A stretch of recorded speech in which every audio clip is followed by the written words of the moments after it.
Bismillahirrahmanirrahim. Persiapan menghadapi bulan Dzulhijjah. Kita tahu bahwa bulan Dzulhijjah satu di antara 4 bulan hurum. Artinya bulan Dzulhijjah ini bukan bulan biasa, tapi bulan yang sangat dimuliakan Allah Subhanahu wa taala sejak Allah menciptakan langit dan bumi. Dan itu menjadi ketentuannya sejak saat itu sampai hari ini, bahkan sampai kiamat dibangkitkan. Bulan Dzulhijjah adalah bulan pilihan Allah Subhanahu wa taala. Bahkan dari 4 bulan hurum, Dzulqa'dah, Dzulhijjah, Muharram dan Rajab, maka yang paling istimewa dari 4 bulan itu adalah bulan Dzulhijjah. Ada apa dengan bulan Dzulhijjah? Bahkan Syekhul Islam Ibnu Taimiyah rahimahullahu taala, ketika beliau menjelaskan tentang keutamaan 10 awal bulan Dzulhijjah dengan keutamaan 10 akhir bulan Ramadan, beliau sampai mengatakan bahwa 10 awal bulan Dzulhijjah jauh lebih mulia dibandingkan 10 akhir Ramadan. Itu ditinjau dari hari-harinya. Tapi kalau ditinjau malamnya saja, maka tentu 10 akhir Ramadan lebih mulia dibandingkan 10 awal bulan Dzulhijjah, karena di situ ada Lailatul Qadar. Tapi kalau penilaiannya hari-harinya, 24 jam dalam satu hari selama 10 hari, maka 10 awal bulan Dzulhijjah itu afdal min ayyamil ashri min Ramadan, lebih utama dibandingkan hari-hari 10 di akhir bulan Ramadan. Tentu ada alasannya kenapa kemudian hari-hari di 10 awal bulan Dzulhijjah jauh lebih istimewa dibandingkan di 10 akhir Ramadan. Inilah yang kita akan bahas ke depan tentang keistimewaan bulan Dzulhijjah, dan khususnya 10 awal bulan Dzulhijjah, dan amalan apa saja yang harus kita lakukan ketika kaki kita menginjak di bulan Dzulhijjah. Ma'asyiral muslimat yang dimuliakan Allah Subhanahu wa taala, adapun keutamaan bulan Dzulhijjah secara umum sudah jelas. Dia adalah satu di antara 4 bulan hurum, bahkan yang terbaik. Tetapi secara khusus dari bulan Dzulhijjah itu ada 10 awal, mulai tanggal 1 Dzulhijjah sampai tanggal 10. Ini yang Nabi SAW katakan ayyamud dunya afdalu ayyami ad-dunya, seutama-utama hari di dunia. Seutama-utama hari di dunia itu adalah tanggal 1 sampai tanggal 10 Dzulhijjah. Tidak ada hari-hari terbaik kecuali hari-hari ini. Baik, kita akan berikan alasannya. Pertama, Allah Subhanahu wa taala bersumpah di dalam Al-Qur'an dengan 10 awal bulan Dzulhijjah ini. Allah mengatakan dalam surah Al-Fajr, wal fajri walayalin ashri, demi waktu fajar dan demi layalin malam-malam ashrin yang 10. Jumhurul mufassirin, mayoritas ahli tafsir, baik yang lama ataupun yang baru, artinya baik yang salaf ataupun yang khalaf, mereka mengatakan maksudnya layalin ashar di sini sebagaimana yang dinukilkan oleh Imam Ibnu Katsir rahimahullahu taala, ay al-layalil ashri hiya ashrun atau ashru dzil hijjati. Maksudnya adalah 10 awal bulan Dzulhijjah. Kaidah Al-Quran sering saya ulang-ulang bahwa kalau kita membaca Quran sering kita dapati di permulaan surat itu Allah memulakan dengan sumpah. Selalu, terutama dalam juz amma, banyak sumpah-sumpah yang Allah bersumpah dengannya. Kenapa kemudian Allah subhanahu wa ta'ala bersumpah dengan makhluk-makhluknya? Tentu pertanyaan seperti ini tidak perlu dijawab, karena kita tidak boleh bertanya apa yang Allah lakukan. Justru Allah akan bertanya apa yang kita perbuat. Tetapi para ulama mengatakan bahwa jika Allah subhanahu wa ta'ala sudah bersumpah dengan makhluk tertentu dari makhluk-makhluknya, maka makhluk itu sangat diistimewakan oleh Allah subhanahu wa ta'ala. Maknanya ketika Allah subhanahu wa ta'ala bersumpah dengan malam-malam 10, artinya 10 awal bulan Dzulhijjah, berarti 10 awal bulan Dzulhijjah itu memiliki keagungan, kemuliaan dan keistimewaan di sisi Allah subhanahu wa ta'ala. Ini bukan hari-hari biasa, ini hari-hari yang luar biasa karena dijadikan sumpah. Ini yang pertama. Kemudian yang kedua, karena di 10 awal bulan Dzulhijjah ini ijtima'u ummahatil ibadati fiha, terkumpulnya seluruh induk-induk ibadah di dalamnya. Dan itu dinyatakan oleh Al-Hafidh Ibnu Hajar di dalam kitabnya Fathul Bari. Beliau mengatakan walladhi yadhar anna as-sababa fi imtiyazi ashri dzil hijjati limakan ijtima'i ummahatil ibadati fihi.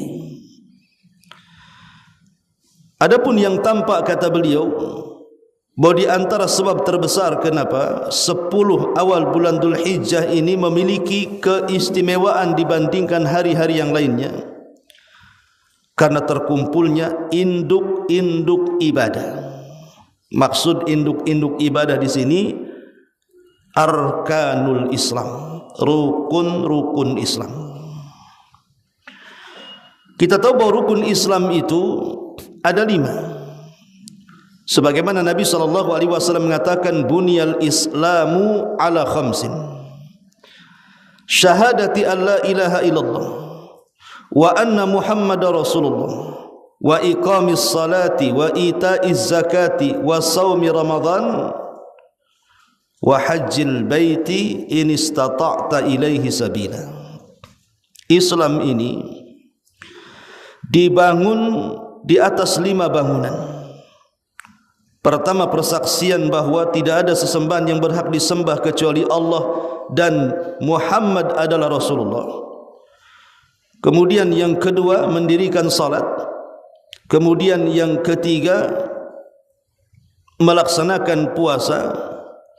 Kemudian menunaikan zakat, dan yang terakhir haji.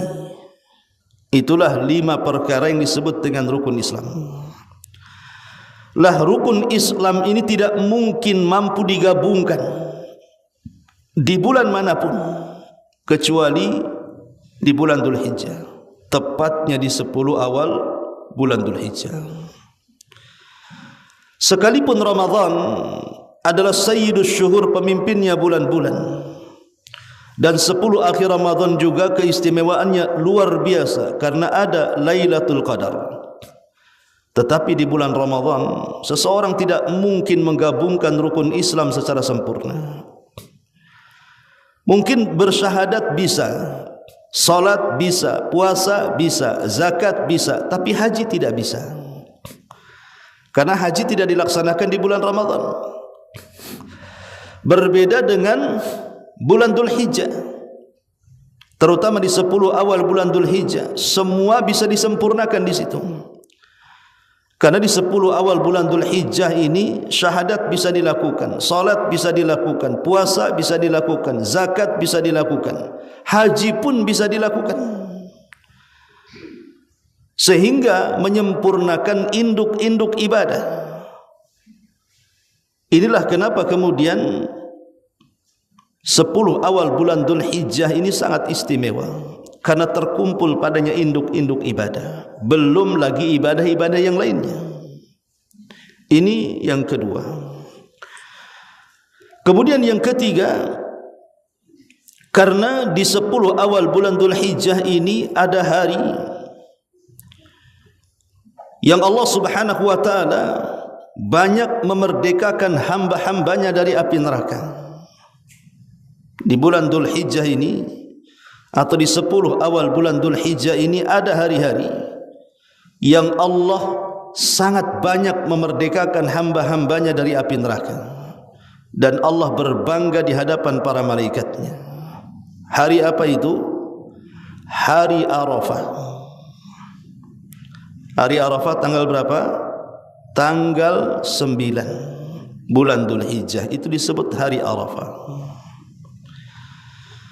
Hari Arafah inilah puncak dari momentum jemaah haji melaksanakan rukun yang menentukan sah dan tidaknya haji.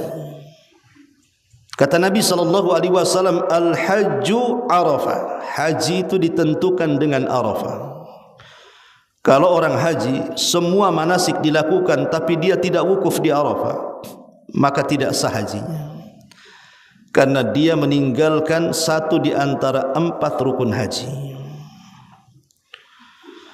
Lah saat hari Arafah itulah jamaah haji berkumpul di Arafah. Kemudian mereka wukuf di situ. Saat mereka wukuf itulah Allah Subhanahu wa taala banyak memerdekakan hamba-hambanya yang sedang wukuf di Arafah dan berbangga di hadapan para malaikatnya. Lihat bagaimana hamba-hambaku, mereka berdebu compang-camping, tapi mereka tidak datang kecuali karenaku. Allah banyak ampuni hamba-hambanya di situ.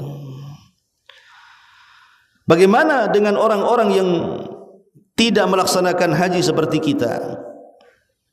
Bukankah kita tidak mungkin mampu wukuf di Arafah dan tidak ada tempat yang bisa menggantikan Arafah?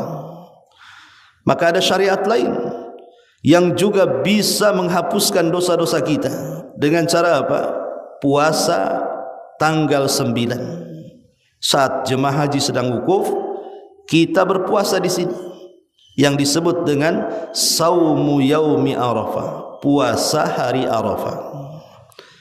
Pahalanya yukaffirus sanatal madiyatal baqiyah.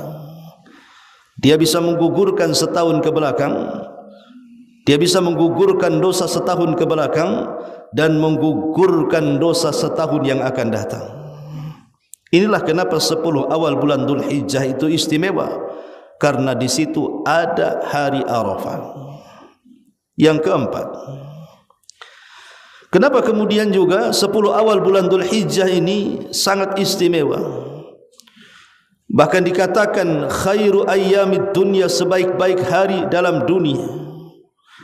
Karena di dalamnya ada Yaumun Nahri, hari di mana kita melakukan persembahan kepada Allah Subhanahu wa taala dengan menyembelih hewan-hewan untuk dihadiahkan kepada Sang Pencipta kita Allah Tabaraka wa taala, atau disebut dengan Idul Adha. Menyembelih kurban di waktu duha. Nabi SAW mengatakan, a'zamul ayyami indallahi yawman nahr thumma al-qarn. Hari-hari yang paling agung di sisi Allah Subhanahu wa taala adalah hari ketika manusia melakukan penyembelihan korban. Tanggal berapa? Tanggal 10. Kemudian setelah hari korban disebut dengan qar. Qar itu menetap. Karena jemaah haji pada tanggal 11 itu sudah mulai menetap di Mina. Ada yang sampai tanggal 12 pulang, ada yang menyempurnakan sampai tanggal 13 baru pulang. Inilah yang kemudian menjadikan keistimewaannya, di mana di 10 awal bulan Dzulhijjah itu ada hari persembahan. Persembahan kurban-kurban kita kepada Allah Subhanahu wa taala. Dan itulah hari di mana kita sedang mengagungkan syiar-syiar Allah Subhanahu wa taala. Dzalika wa man yu'azzim sya'airallah fa innaha min taqwal qulub.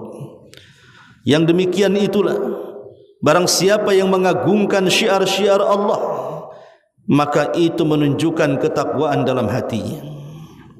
Itulah kenapa Yaumun Nahar atau hari persembahan kurban itu sangat istimewa, dan itu dilakukan di 10 awal bulan Dzulhijjah, tepatnya di tanggal 10, kemudian 11, 12 dan 13, atau disebut dengan hari tasyrik. Ini yang keempat. Kemudian yang kelima, Allah Subhanahu wa taala menjadikan bulan Dzulhijjah, terkhusus 10 awal bulan Dzulhijjah ini, sebagai afdalu ayyamid dunya, seutama-utama hari di dunia. Karena Allah Subhanahu wa taala jadikan 10 awal bulan Dzulhijjah itu adalah mawasimul khairi, musim-musim seseorang itu melakukan banyak kebaikan. Itu musim kebaikan.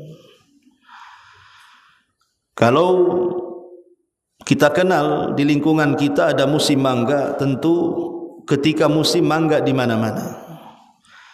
Kalau musim durian, ya durian di mana-mana. Kalau musim jambu, ya jambu di mana-mana. Kalau musim kebaikan, maka orang yang melakukan kebaikan di mana-mana. Kenapa disebut mawasimul khair, musim-musim kebaikan? Karena orang yang beramal saleh di bulan Dzulhijjah itu pahalanya besar, melebihi beramal di bulan-bulan yang lainnya.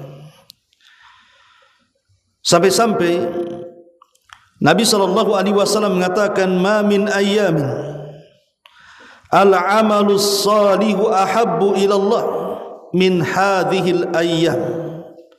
Tidak ada hari-hari yang amal soleh itu lebih dicintai oleh Allah Subhanahu wa taala dibandingkan orang yang beramal soleh di hari-hari ini.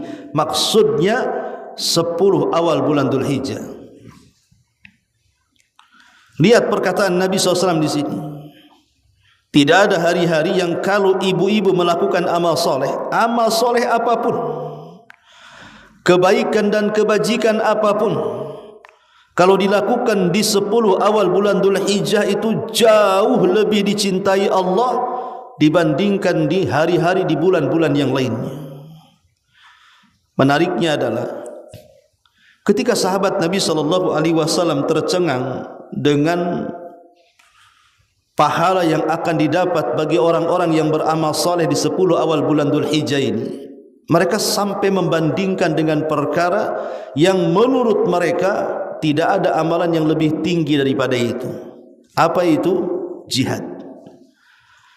Sahabat mengatakan, walal jihadu fi sabilillah. Rasul, apakah sebanding dengan orang-orang yang berjihad di jalan Allah, mengangkat senjata, masuk dalam dunia pertempuran, membela agamanya, membela negaranya, apakah sama pahalanya dengan orang-orang yang berjihad?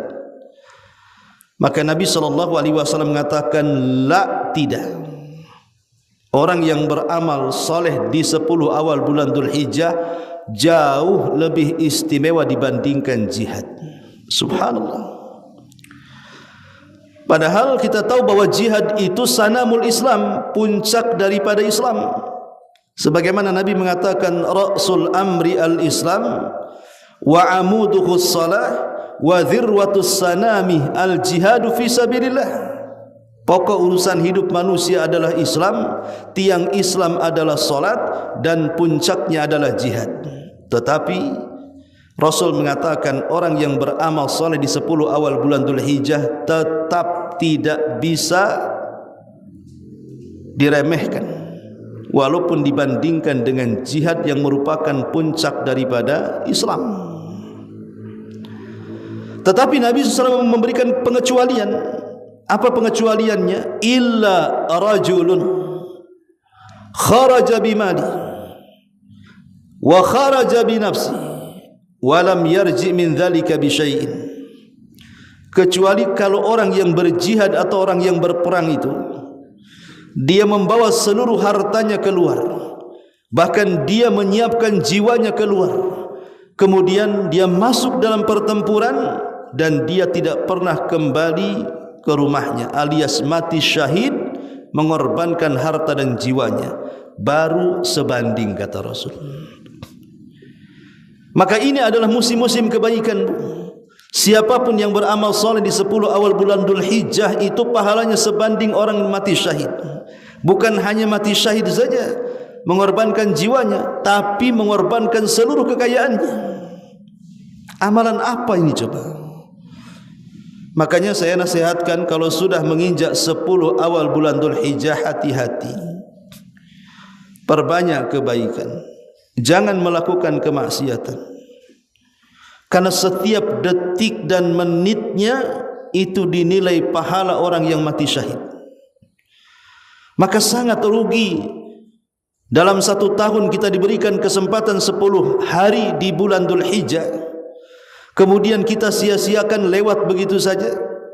Padahal belum tentu kalau seorang laki-laki pemberani preman sekalipun, kalau disuruh berjihad belum tentu mau, apalagi disuruh mati syahid. Tetapi cukup melakukan banyak amal saleh, baik ringan ataupun berat, baik yang tampak ataupun yang tersembunyi. Yang penting itu amalan saleh yang diridhai Allah, maka pahalanya sama dengan orang yang mati syahid. Maka ini musim kebaikan, jangan disia-siakan. Ini yang kelima. Yang keenam, Allah Subhanahu wa taala juga menjelaskan di dalam surah Al-Hajj ayat 28 menunjukkan tentang keistimewaan 10 awal bulan Dzulhijjah. Di dalam Al-Qur'an Allah mengatakan wa yadhkuru smallahi fi ayyamin ma'lumat ala ma razaqahum min bahimatil an'am. Al-Hajj 28. Dan banyak-banyaklah kalian mengingat Allah. Banyak-banyaklah kalian mengingat Allah. Kapan? Fi ayyamin ma'lumat, di hari-hari yang sudah diketahui. Abdullah ibn Umar radhiyallahu anhuma dan Abdullah ibn Abbas radhiyallahu anhuma dan sahabat yang lainnya mengatakan bahwa ayyam ma'lumat dalam surah Al-Hajj 28 di sini artinya Ashru Dzulhijjah, 10 awal bulan Dzulhijjah. Jadi kalau kita artikan berzikirlah kalian, banyak-banyak berzikirlah kalian kepada Allah dengan menyebut nama-namanya di 10 awal bulan Dzulhijjah. Ala ma razaqahum min bahimatil an'am, atas apa yang Allah telah rizkikan kepada mereka dari binatang-binatang ternak. Jadi Allah Subhanahu wa taala sampai memerintahkan kepada kita untuk menunjukkan 10 awal bulan Dzulhijjah itu sangat istimewa. Disuruhnya kita banyak berzikir. Dan Allah tidak menyebut di hari-hari di luar daripada 10 awal bulan Dzulhijjah perintah seperti ini. Dan yang dimaksud zikir di sini adalah dengan memperbanyak tahlil, takbir, tahmid, tasbih dan zikir-zikir yang lainnya. Bahkan para ulama mengatakan takbiran itu yang biasa berkumandang di malam Idul Fitri atau Idul Adha, takbiran istilah kitanya ya, itu sudah disyariatkan sejak tanggal 1. Kalau Idul Fitri kan di malamnya sampai pagi ketika imam naik ke atas mimbar baru berhenti. Tapi di Idul Adha berbeda, karena pensyariatan takbiran itu sudah dimulai dari tanggal 1 di bulan Dzulhijjah. Dan takbiran itu kan ada 2 macam. Ada takbiran mutlak, ada takbiran muqayyad. Kalau takbiran mutlak artinya bisa dilakukan dalam kondisi apapun, dimanapun ibu berada bisa ibu kumandangkan. Ibu mau di rumah, ibu mau di luar rumah, ibu mau di pasar, ibu mau di masjid, mau jalan, mau berdiri, mau baring, mau dalam kondisi apapun, asal jangan di tempat-tempat terlarang seperti kamar mandi saja. Karena saking semangatnya takbiran sambil mandi, ya. Ya tidak boleh, karena kamar mandi tidak boleh untuk takbiran. Tapi takbir mutlak itu bisa dilakukan siapa saja, kapan saja, dalam kondisi apa saja, dari tanggal 1 sampai tanggal 10. Adapun takbiran yang muqayyad itu dilakukan dari tanggal 11 sampai tanggal 13. Maksud muqayyad di sini terikat, hanya dilantunkan selepas salat wajib saja. Jadi sehari cuma 5 kali dilantunkan selepas salat wajib yang 5. Tapi tanggal 1 sampai tanggal 10 maka silahkan takbiran di mana saja. Ibu sambil masak takbiran, sambil belanja takbiran, dan gitu. Ibu takbiran di pasar, kata orang pasar, bu belum sampai dulu ada hak udah takbiran. Ini sunnah. Banyak orang yang tidak paham. Dulu di zaman salaf itu tanggal 1 sampai tanggal 10 itu menggema di mana-mana takbir. Karena memang Allah Subhanahu wa taala mengatakan di sini dalam surah Al-Hajj 28, "Wadhkuru ismallahi fi ayyamin ma'lumat." Banyak-banyaklah mengingat Allah, menyebut-nyebut nama Allah di hari-hari yang sudah diketahui artinya, hari-hari 10 awal bulan Dzulhijjah. Ma'asyiral muslimat yang dimuliakan Allah Subhanahu wa taala. Ini yang ke-6. Kemudian yang ke-7, bahwa di 10 awal bulan Dzulhijjah ini disebutkan di dalam Al-Qur'anul Karim, dalam surah Al-A'raf 42, ketika menceritakan tentang kisah Nabi Musa, Allah mengatakan, wa wa'adna Musa 30 lailatan wa atmamnaha bi ashrin fatamma miqatu rabbih 40 lailatan.